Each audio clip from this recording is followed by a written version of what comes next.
अब जो है हम पढ़ने वाले हैं जीव विज्ञान का जो अध्याय 15 जिसमें दिया है हमारा पर्यावरण। जो हमारा पर्यावरण है इसके बारे में पढ़ने वाले हैं। इस चैप्टर का हम अध्ययन करने वाले हैं। इसमें जो है हमको किसके बारे में पढ़ना है? पर्यावरण के बारे में पढ़ना है। लिखा है क्या कि पर्यावरण का मतलब क्या होता है उसको समझना। लिखा है क्या? पर्यावरण का मतलब वह सभी चीज होती है जो हमारे घेरे में रहती है, जो क्या है हमारे चारों ओर रहती है। कहाँ रहती है?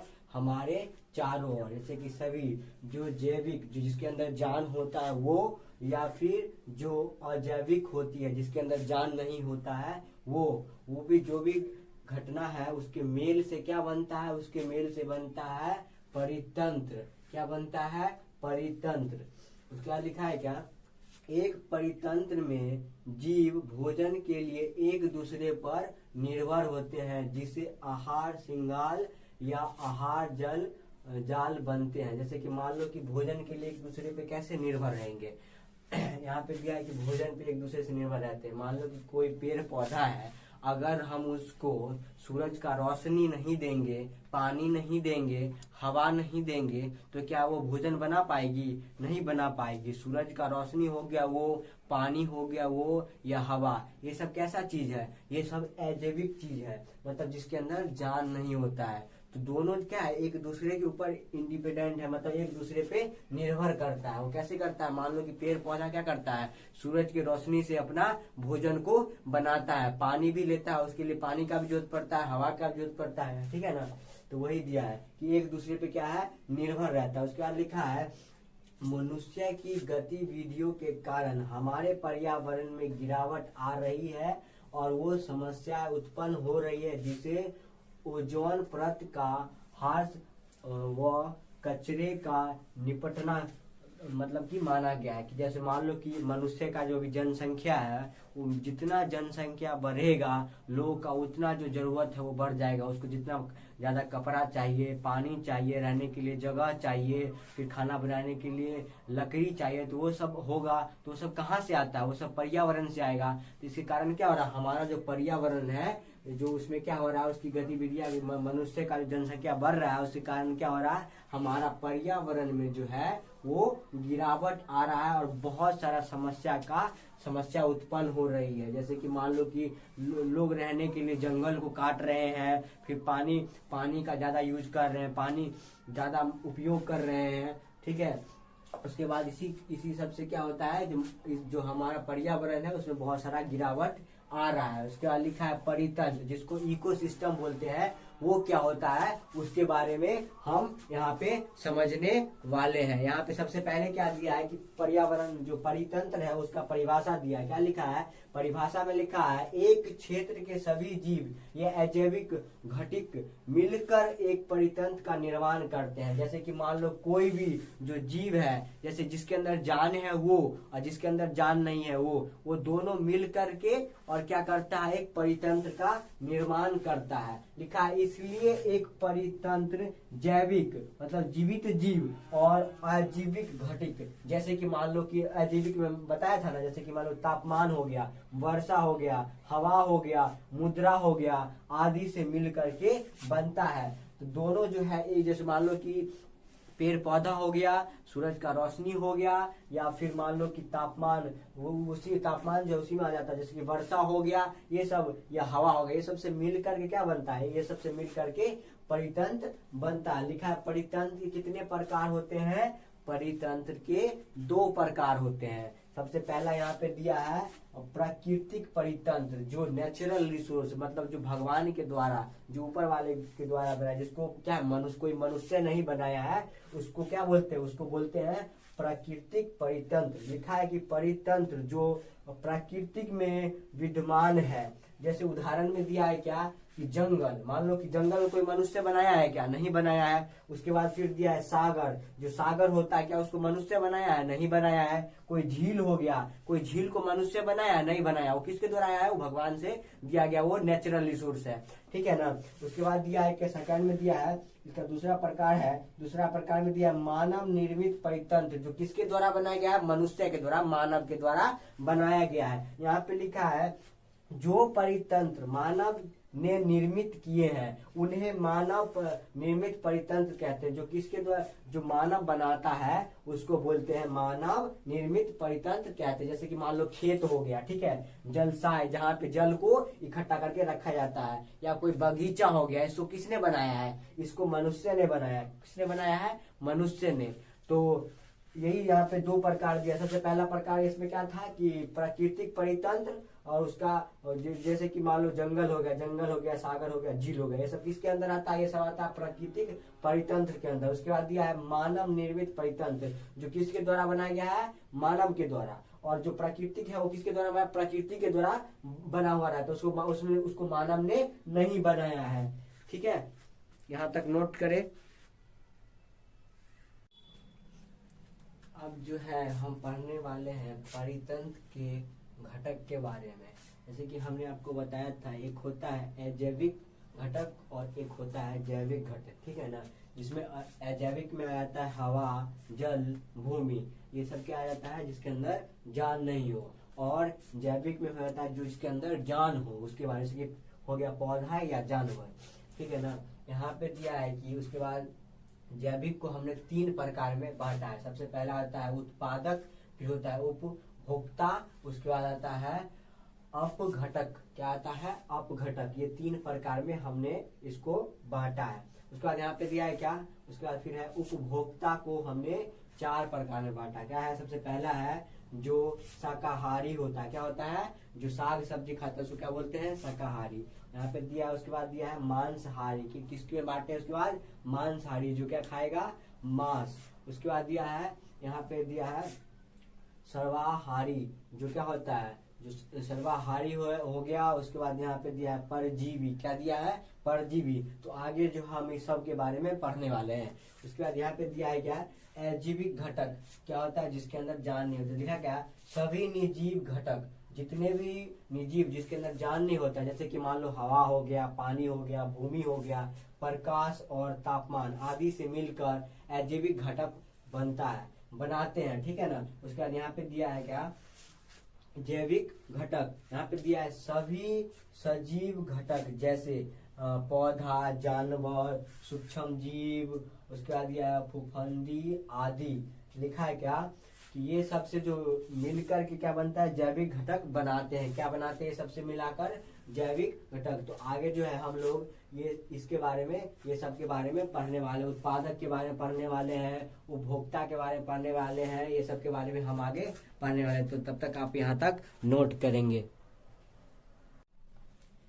अब जो है हम आहार के आधार पे जैविक घटना का जो निम्न में बांटा गया था उसको पढ़ने वाले हैं। सबसे पहला हमारा क्या है, सबसे पहला दिया है उत्पादक। उत्पादक क्या होता है उसको हम समझते हैं। लिखा है क्या, सभी हरे पौधे नील हरित शैवाल अपना भोजन अकम्बनिक पौधों से सूर्य की रोशनी का प्रयोग करके बनाता है। जब उत्पादक क्या करेगा, जो भी हरा पेड़ पौधा होता है वो क्या करता है, अपना भोजन को किसका प्रयोग करके बनाएगा, सूरज की रोशनी का। जैसे कि हमने पहले ही बताया था ना कि कोई भी जो हरा पेड़ पौधा होता है वो क्या करता है, अपना भोजन किसके आदि से लेता है, सूरज की रोशनी का प्रयोग करके बनाता है, जिसको क्या बोलते हैं, एक तरह से बोल सकते हैं प्रकाश संश्लेषण भी बोलते हैं। जैसे कि यहाँ पे लिखा है क्या, उपभोक्ता। दूसरा जो प्रकार था क्या था, उपभोक्ता, जिसके बारे में पढ़ने। लिखा है क्या, ऐसे जीव जो अपना निवाह के लिए परोक्ष या उपरोक्त के रूप परोक्ष या अपरोक्ष रूप से उत्पादक पर निर्भर करता है। जो प्रोड्यूसर होता है, मतलब जो उत्पादक, ऊपर में जो है उत्पादक है, उस पर निर्भर करता है अपना भोजन के लिए। अगर उत्पादक भोजन नहीं बनाएगा तो ये नहीं खा सकता है, ठीक है ना। इसके अंदर जैसे कि मान लो कि कोई जानवर आ गया, अगर मान लो हमारे पास अगर जंगल नहीं होगा, जंगल पेड़ पौधा नहीं होगा, तो क्या गाय वगैरह या बकरी कोई भी खा पाएगा, क्या नहीं खा पाएगा। तो क्या होता है, ये जो है जो उपभोक्ता होता है किस पर निर्भर रहता है, निर्भर रहता है उत्पादक पर निर्भर रहता है। लिखा है उपभोक्ता को निम्न प्रकार में बांटा गया है। इसको कितना प्रकार में बांटा गया है, 4 प्रकार में। सबसे पहला दिया है शाकाहारी। शाकाहारी क्या होता है? जो क्या करता है, पौधा या पत्ता खाने वाले को क्या बोलते हैं? शाकाहारी बोलते हैं। जैसे कि बकरी हो गया, हिरन हो गया। यहाँ पे दिया है मांसाहारी। दूसरा में क्या दिया है? मांसाहारी। जो क्या खाता है? मांस खाने वाले को क्या बोलते हैं? मांसाहारी। जैसे कि शेर हो गया, मगरमच्छ, ये क्या किसको खाता है? ये मांस को खाता है, किसी जानवर के मांस को खाता है या किसी मांस के खाता है। यहाँ पे लिखा है क्या? सर्वाहारी। जो क्या करता है? दोनों चीज को खाएगा। जो पेड़ पौधा को भी खाएगा और क्या किसको खाएगा? पेड़ पौधा से का जो सामान होता है उसको भी खाएगा, या पेड़ पौधा को खाएगा या मांस, दोनों को खाने वाले को क्या बोलते हैं? सर्वाहारी बोलते हैं। जैसे कि मान लो कौवा हो गया, ठीक है ना। कौवा कौवा क्या दोनों चीज को खाता है। जैसे कि कोई मनुष्य हो गया, मनुष्य क्या करता है? पेड़ पौधा से जो भी फल निकलता है मनुष्य उसको भी खाता है और मांस वगैरह भी खाता है। जैसे कि उसके बाद यहाँ पे दिया है परजीवी। परजीवी क्या होता है? जो था में वो उसको समझते हैं। क्या लिखा है कि दूसरे जीव के शरीर में रहने वाला या भोजन लेने वाला। जैसे कि जू जो जैसे कि हमारे बाल में देखते होंगे कि कभी कभी बाल में क्या रहता है? जू रहता है। जो क्या करता है? वह एक तो हमारे शरीर में भी रहता है और वो अपना भोजन क्या करता है? वहीं से ले लेता है। उसको कहीं जाने की जरूरत नहीं पड़ती है। भोजन को क्या करता है? वहीं से ले लेता है। उसे ऐसे जीव को क्या बोलते हैं? परजीवी बोलते हैं। जो क्या करता है? एक तो दूसरे के शरीर में भी रहता है और वहीं से अपना भोजन को बना लेता है, ठीक है ना। उसके बाद दिया है क्या? उपघटक। उपघटक क्या होता है उसको समझते। लिखा है फफूंदी एवं जीवाणु जो कि मरे हुए जीव एवं पौधे की जटिल पदार्थों को सरल पदार्थ में विघटित कर देते हैं। इस प्रकार अपघटक श्रोता की भरपाई में मदद करते हैं। मान लो कि ऐसा चीज जो क्या है, या तो वो मर गया है, ठीक है ना, जिससे क्या करता है? पेड़ पौधा जो ऐसा जीव जो कि मरे हुए रहते हैं, कैसे रहते हैं? जो क्या रहते हैं? जो मर जाते हैं, ठीक है ना। या तो वो कोई भी जीव होगा या पौधा होगा जिसको क्या करता है? उपयोग करके और ये अपना भोजन को बनाने में या फिर अपना अति भरपाई, अपना स्रोत की भरपाई करता है इसके मदद से, ठीक है। इसको ऐसे चीज को क्या बोलते हैं? ऐसे चीज को बोलते हैं उपघटक बोलते हैं। क्या बोलते हैं? उपघटक। जो क्या करेगा? मरे हुए जीव या पौधे से अपना चीज को बनाता है, जैसे कि भोजन बनाएगा या कुछ भी करेगा। उसके बाद यहाँ पे लिया है क्या? आहार श्रृंखला क्या होता है उसको समझते हैं। आहार श्रृंखला में क्या लिखा है कि आहार श्रृंखला ऐसी श्रृंखला है जिससे एक जीव दूसरे जीव को भोजन के रूप में खाते हैं। क्या करते हैं? जो एक जीव है, जो एक जीव होगा, क्या होगा? दूसरे जीव को खाएगा। जैसे कि यहाँ पे उदाहरण में, जैसे कि हम समझते हैं, उदाहरण में से घास हो गया, ठीक है ना। घास को कोई हिरन खाता है, ठीक है। घास को क्या करेगा? कोई हिरन खाता है, कोई बकरी खाता है, ठीक है ना, कोई गाय खाता है, ठीक है। उसके बाद कोई उसको खाएगा। उसके बाद जैसे हिरन हो गया, जब हिरन घास को खा लेगा उसके बाद कोई हिरन को क्या खाएगा? कोई हिरन को मान लो कि खा जाएगा, शेर खा गया, ठीक है ना। उसके बाद कौन खाएगा इसको? शेर खा जाएगा, ठीक है। और वो शेर, जब शेर मरेगा तो उसको भी कोई कीड़ा मकोड़ा खा लेगा। तो इसी प्रकार से जो है क्या होता है? आहार श्रृंखला ऐसी श्रृंखला होती है जो क्या होता है? जिससे जीव एक दूसरे के ऊपर भोजन के रूप में खाते हैं। एक दूसरे को क्या करते हैं? भोजन के रूप में खाते हैं। ऐसा चीज को क्या बोलते हैं? आहार श्रृंखला बोलते हैं। यहाँ तक नोट करेंगे। अब जो है हम पढ़ेंगे कि आहार श्रृंखला का कुछ पॉइंट, जो इम्पोर्टेंट पॉइंट है जिससे क्वेश्चन आने की प्रोबेबिलिटी है, उसी को हम पढ़ेंगे। लिखा है क्या?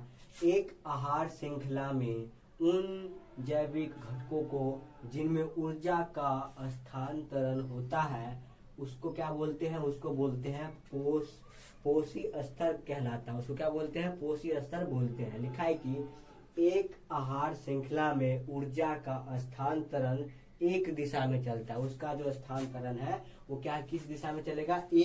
कोई एक ही दिशा में चलेगा। लिखा है कि हरे पौधे सूर्य की ऊर्जा का 1% भाग जो पत्तियों पर पड़ता है वो अवशोषित करते हैं। क्या करते हैं? वो 1% भाग जो पत्ता पे पड़ेगा, सूरज का रोशनी, वो क्या करता है? उसको अवशोषित कर लेता है। लिखा है 10% नियम। एक पोषी स्तर से दूसरे पोषी स्तर में केवल 10% ऊर्जा का स्थानांतरण होता है, जबकि 90% ऊर्जा वर्तमान पुरुष स्तर में जैव क्रियाओं में उपयोग होती है। मतलब जो है 10% जो है क्या हो जाएगा, केवल जो दूसरा होता है उसको वो यूज करेगा, नहीं तो 90% जो वर्तमान पोषी स्तर होता है उसी में जैव क्रिया जो है वो उपयोग कर लेता है। लिखा है क्या, उपभोक्ता के अगले स्तर के लिए ऊर्जा की बहुत ही कम मात्रा उपलब्ध होती है।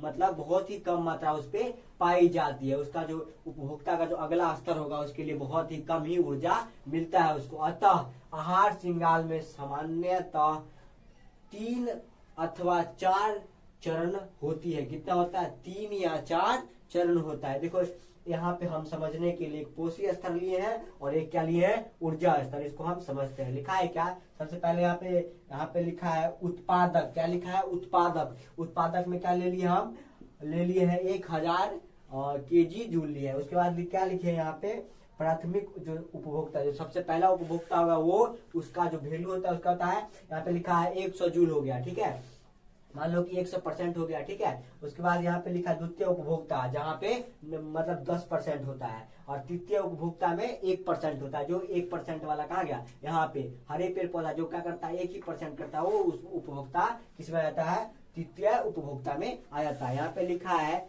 एक नाम दिया जिसका नाम है जैव संधारण, जो है जैव संधारण के बारे में, किसको कहते हैं जैव संधारण, उसके बारे में पढ़ना है। लिखा है क्या, आहार श्रृंखला में हानिकारक रसायनों की मात्रा में एक पोषी स्तर से दूसरे पोषी स्तर में जाने की वृद्धि होती है, ऐसा जैववर्धन कहते हैं। उसको क्या बोलते हैं, ऐसे को क्या बोलते हैं, जैव संवर्धन कहते हैं। क्या बोलते हैं उसको, जैव संवर्धन कहते हैं। देखो यहाँ पे क्या लिखा कि आहार श्रृंखला में हानिकारक जो भी रासायनिक होगा, जो हानिकारक होता है, जिससे हमको कोई हानि हो सकता है, ठीक है ना, उसी जो क्या करता है एक स्तर से लेके दूसरे स्तर में जाने की विधि को क्या बोलते हैं, जैव संवर्धन कहते हैं। ठीक है, लिखा है कि ऐसे रासायनिक की सबसे अधिक मात्रा मनुष्य के शरीर में होती है। कहाँ होता है, ऐसा जो रासायनिक होगा वो कोई भी मनुष्य के शरीर में ही ऐसा ज्यादातर पाया जाता है। कहाँ पाया जाएगा, मनुष्य के शरीर में इसकी मात्रा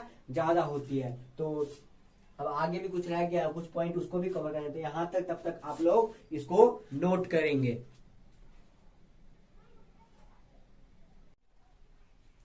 आगे जो हम पढ़ने वाले हैं उसका नाम है आहार जल।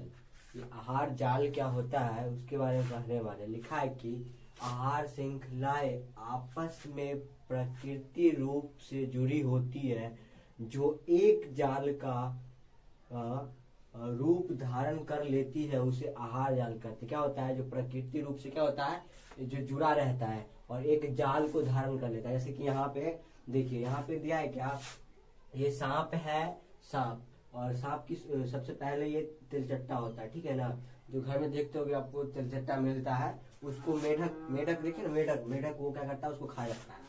और जब मेढक खाया जाता है, मेढक को कौन खा जाता है, मेढक को कोई सांप खा जाएगा। ठीक है, उसके बाद फिर यहाँ पे दिया, जैसे कि ये पौधा है, पौधा को कोई चूहा खा गया या कोई खरगोश खा गया। ठीक है, और खरगोश को फिर क्या कोई लोमड़ी खा जाता है, या फिर चूहा को कोई क्या होता है, कोई चील खा जाता है। इस तरीके से क्या है, ये सब जो है एक दूसरे से जुड़ा हुआ है प्राकृतिक रूप से। और क्या होता है कि एक ऐसा एक जाल बना रहा है। क्या बना रहा है, ये एक ऐसा एक जाल बना रहा है। ठीक है ना, क्या लिखा है कि यहाँ पे सबसे पहले तिलचट्टा को कौन खाएगा, मेढक, और मेढक को कौन खाता है, सांप। सांप चूहा को भी खा सकता है, और जो चील है वो खरगोश को भी खा सकता है। उसके बाद यहाँ पे लिखा है कि जो पौधा है, पौधा कौन खाता है, या तो तिलचट्टा वगैरह भी पौधा कुछ भी खा सकता है, या फिर यहाँ पे लेते खरगोश खाता है, खरगोश को कौन खा जाएगा, लोमड़ी खा जाएगा। यहाँ पे क्या लिखा है, उसके बाद दिया पर्यावरण की समस्या है, जो पर्यावरण का क्या क्या समस्या होता है उसके बारे में पढ़ने वाले हैं। यहाँ पे लिखा है क्या, पर्यावरण में बदलाव हमें प्रभावित करता है और हमारी गतिविधियां भी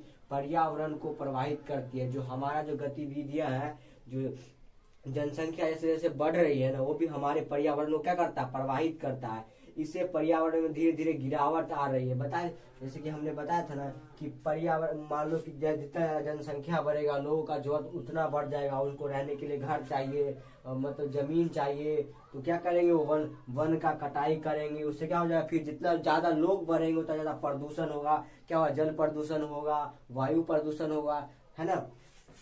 उसके बाद यहाँ पे दिया है क्या कि ओजोन परत। ओजोन परत क्या होता है उसको समझते हैं। लिखा है ओजोन परत पृथ्वी के चारों ओर एक रक्षात्मक आवरण है जो कि सूर्य के हानिकारक पराबैंगनी प्रकाश को अवशोषित कर लेती है। जो सूरज से जो अल्ट्रा रे वायरेशन निकलती है ना, उसको क्या करता है, अवशोषित मतलब क्या, अपने ओर खींच लेता है। क्या करता है, अपने ओर खींच लेता है। कौन, ओजोन जो गैस होता है वो खींच लेता है। इस प्रकार से यह जीवों का स्वास्थ्य संबंधी हानियां है। कौन कौन सा हानि है देखो, जैसे कि त्वचा लिखा है। त्वचा मतलब जो नोचने वाला कुछ हो गया ना, नोचने वाला बीमारियों हो गया, कैंसर हो गया, मोतियाबिंद हो गया, कमजोरी हो गया, या पौधा का कोई नाश हो गया। अगर मान लो कि डायरेक्ट जो सनरे अल्ट्रावायलेशन हो अगर हमारे पृथ्वी पे आके डायरेक्ट पड़ेगा ना, तो उससे इंसान को बहुत सारा बीमारी हो जाएगा,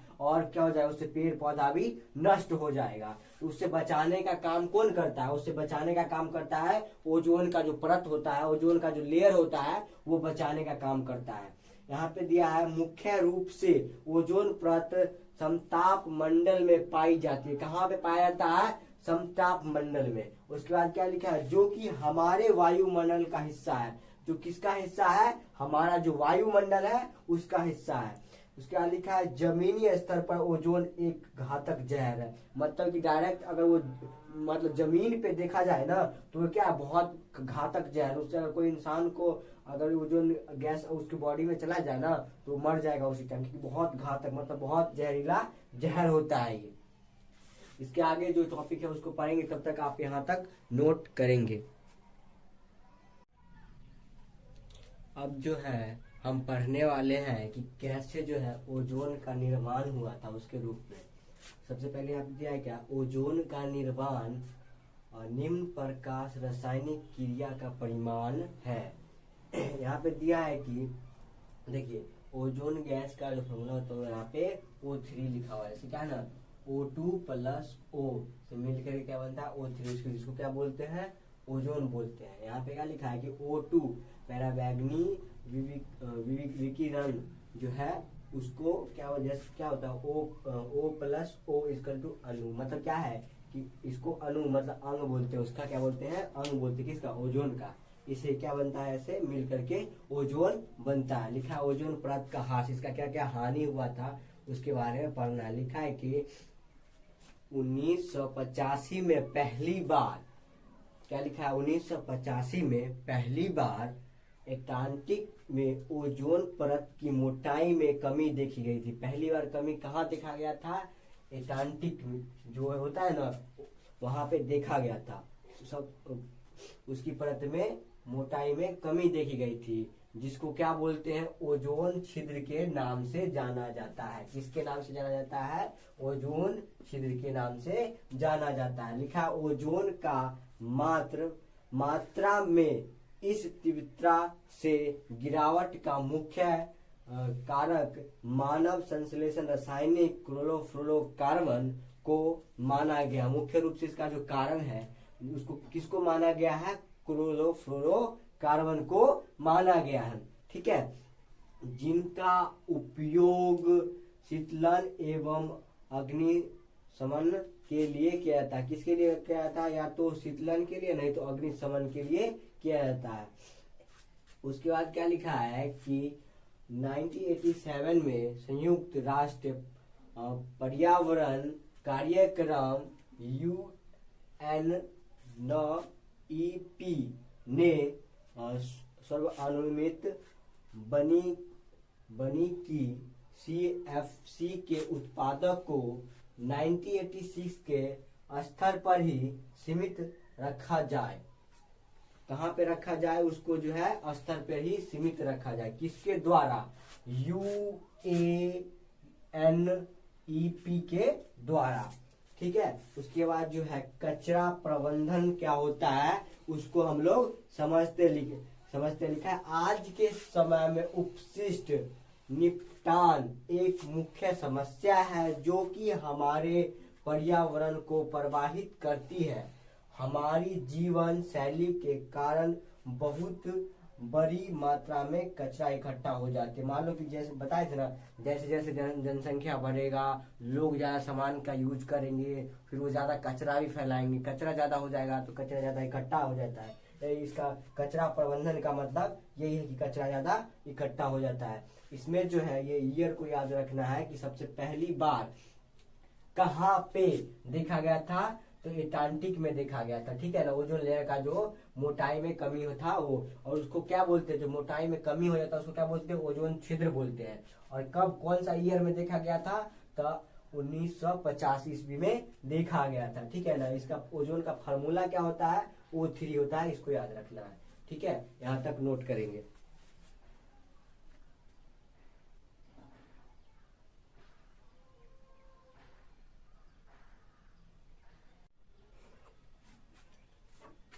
अब जो है हम पढ़ने वाले हैं कचरा का जो निम्न पदार्थ होते हैं उसके बारे में पढ़ने वाले। सबसे पहले यहाँ पे दिया है जैव निम्नीकरणीय पदार्थ। जो जैव निम्नीकरणीय पदार्थ होता है वो क्या होता है उसको हम समझेंगे। यहाँ पे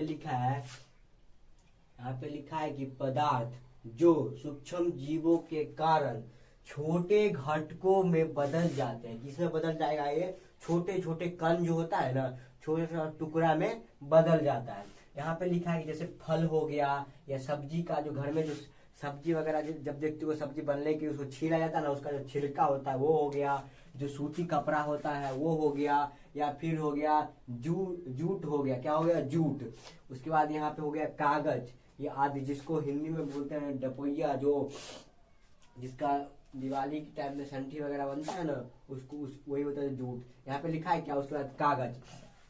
जब ये सब को हम जमीन के अंदर रख देंगे तो क्या हो जाएगा, वो जो सूक्ष्म जीव जो कीड़ा मकोड़ा होता है ना छोटा छोटा, वो क्या करता है, इसको काट काट के छोटा छोटा टुकड़ा में बदल देता है। इससे क्या होता है कि ये जो है घुल जाता है पूरा, एकदम इसका घुल जाएगा पूरा, जमीन में मिल जाता है। उसके बाद लिखा है क्या, और जीव निम्नीकरणीय पदार्थ क्या होता है उसको समझते हैं। पदार्थ जो सूक्ष्म जीव के कारण घटकों में परिवर्तित नहीं होते, क्या होता है, वो छोटा छोटा पीस में या छोटा छोटा टिकड़ा में वो परिवर्तित नहीं होगा। जैसे कि हम ले लेते हैं प्लास्टिक, ले लेते हैं पॉलीथीन, ले लेते हैं, ठीक है। जैसे कि ले लेते हैं सिलेस्ट रेसे, जैसे धातु या कोई रेडियो एक्टिव उपशिष्ट आदि। अगर ये सब को हम अगर जमीन के अंदर रखेंगे ना, प्लास्टिक हो गया, पॉलीथीन, ये सब, तो वो कितना साल भी रख दो ये सब को, तो ये सब जमीन मतलब कि जो मिट्टी होता है उसमें नहीं मिल सकता है। जैसा ये रखेंगे जमीन के अंदर वैसा ही वो रह जाएगा। इसलिए इसको क्या बोलते हैं, अजैव निम्नीकरणीय पदार्थ बोलते हैं, ठीक है ना। उसके बाद क्या लिखा है, सूक्ष्म जीव एंजाइम उत्पन्न करते हैं जो पदार्थ के छोटे घटकों में बदल देते हैं और एंजाइम अपनी क्रिया में विशिष्ट होते हैं। इसलिए सभी पदार्थ का उपघटना नहीं कर सकते। ये क्या करता है कि जो छोटा छोटा कण में नहीं बदल सकता है, ठीक है। बस इसमें बहुत सारा कीड़ा वगैरह आ जाएगा, लेकिन इसको कितना भी अति करेगा तो वो मतलब कि सिर्फ वो कीड़ा का एंजाइम वगैरह ही उत्पन्न कर सकता है। लेकिन ये क्या कर सकता है, ये जमीन के साथ जो मिट्टी होता है उसके साथ नहीं मिल सकता है। उसके बाद यहाँ पे लिखा है कचरा प्रबंधन की विधियां। जो कचरा प्रबंधन होता है क्या क्या विधि होता है, कैसे हम जो है कचरा को घर से जब बाहर निकाला तो उसको क्या क्या कर सकते हैं, या फिर उसकी विधियां क्या क्या विधि है उसको समझते हैं। सबसे पहला यहाँ पे दिया है जैव मात्रा संयंत्र के बारे में पढ़ना। यहाँ पे क्या लिखा है, जैव निम्नीकरणीय पदार्थ जिसको कचरा बोलते हैं, इस संयंत्र द्वारा जैव मात्रा और खाद में परिवर्तित किया जाता है। किसकी में परिवर्तित किया जाता है, खाद में। मान लो जैसे ये ले लेते हैं, जैसे फल ले लिए, कोई सब्जी का छिलका ले लिए, ये सबसे क्या होता है, फर्टिलाइजर मतलब कि खाद वगैरह बनाया जाता है। उसके बाद क्या लिखा है, सीवेज उपचार तंत्र। जो सीवेज जो उपचार तंत्र होता है उसको समझते हैं, वो क्या होता है, दिखाएंगे। नाली के पानी को नदी में जाने से पहले इस तंत्र द्वारा शोधित किया जाता है। क्या किया जाता है? संशोधित किया जाता है। क्या किया जाता है? संशोधित किया जाता है। मतलब कि नाली में जो है हम अगर पानी डालेंगे उससे जो पहले क्या किया जाता है, उसको सीवेज किया जाता है। क्या किया जाता है? सीवेज किया जाता है। उसके बाद क्या लिखा है? कूड़ा भराव क्षेत्र, जो जहाँ पे कूड़ा को इकट्ठा किया जाता है ना, उसको समझते हैं कि वो क्या होता है। लिखा है कि कूड़ा भराव क्षेत्र मतलब जैसे मान लो कचरा निचले क्षेत्रों में डाल दिया जाता है और दबा दिया जाता है। जहाँ पे मान लो कि कोई नीचा जमीन होता है ना, वहां पे कचरा को ले जा करके डाल देते हैं, उसको जमीन के नीचे क्या करते हैं? दबा देते हैं। तो ऐसे चीज को क्या बोलते हैं? कूड़ा भराव क्षेत्र बोलते हैं। क्या बोलते हैं? कूड़ा भराव क्षेत्र, मतलब कूड़ा से भर देना, उसको क्या बोलते हैं? कूड़ा भराव क्षेत्र बोलते हैं। तो यही है, इसमें क्या लिखा है, यही सब है। तो आप यहाँ तक नोट करेंगे।